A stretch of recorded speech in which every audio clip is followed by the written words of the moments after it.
सुप्रभात, साईं प्रभात। बाबा कहते हैं, मेरे प्यारे बच्चे, मैं जानता हूँ तुमने मेरी भक्ति से बहुत कुछ पाया है और जाना भी है। मैंने ये सब तुमको इसलिए दिया है ना कि दूसरों को तुम बता सको, उसको भी सही राह दिखा सको।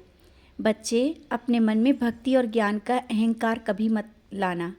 अगर कोई तुमसे बार बार कुछ पूजा या मेरे बारे में जानने की कोशिश कर रहा है ना, तो उसे अवश्य बताओ। तुम बताते भी हो, लेकिन ये मन में मत लाना कि ये बार बार पूछ रहा है। आप समझ गए हो ना? हो सके तो वो पूजा जो करना चाहते हैं ना, उसमें जो कमी है उसकी मदद अवश्य करना। कोई तुमसे बार बार पूछ रहा है, किसी पूजा के बारे में पूछ रहा है ना, तो बताओ और उसकी मदद करो। और ये सब तुमसे इसलिए कह रहा हूँ कि मैं तुम्हारी साईं माँ हूँ।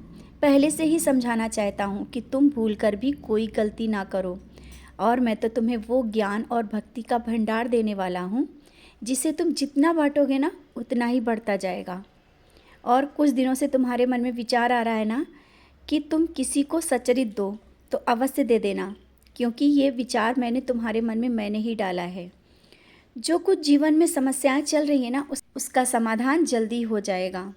और हाँ, तुम मुझे जो गुरुवार को दक्षिणा देते हो ना, मेरे पास अपने घर के स्वरूप में जो रखते हो, वो दक्षिणा इसी गुरुवार को किसी ज़रूरतमंद को अवश्य दे देना। ये आवश्यक नहीं कि तुम शिरडी आओ तभी वो मुझे दो। मैं तो हर जगह स्वीकार करता हूँ। मैंने कहा ना, मैं हर जीव में वास करता हूँ। तो अब तो तुम समझ गए हो ना? कोई भी ज़रूरतमंद दिखे ना, पैसे उसे अवश्य दे देना। घर में जमा करके मत रखो। और तुम ऊदी का इंतज़ार कर रहे हो ना, तुम्हारे पास ऊदी आ जाएगी। जल्दी ही मैं तुम्हें शिरडी से ऊदी भेज रहा हूँ।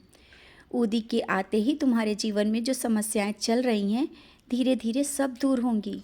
बच्चों को भविष्य को लेकर जो चिंतित हो ना, वो सब तुम्हारे मन में जो विचार आ रहे हैं ना, अपने नकारात्मक विचारों को बाहर निकालो। सब अच्छा होगा। अच्छा सोचो तो अच्छा ही होगा, क्योंकि जो तुम सोच रहे हो ऐसा कुछ भी नहीं है। बच्चों के बारे में जो तुम्हारे विचार चल रहे हैं ना, अपने विचारों में परिवर्तन ले आओ। सब तुम्हें अच्छा दिखेगा। सकारात्मक सोचो, सकारात्मक होगा। खुश रहो।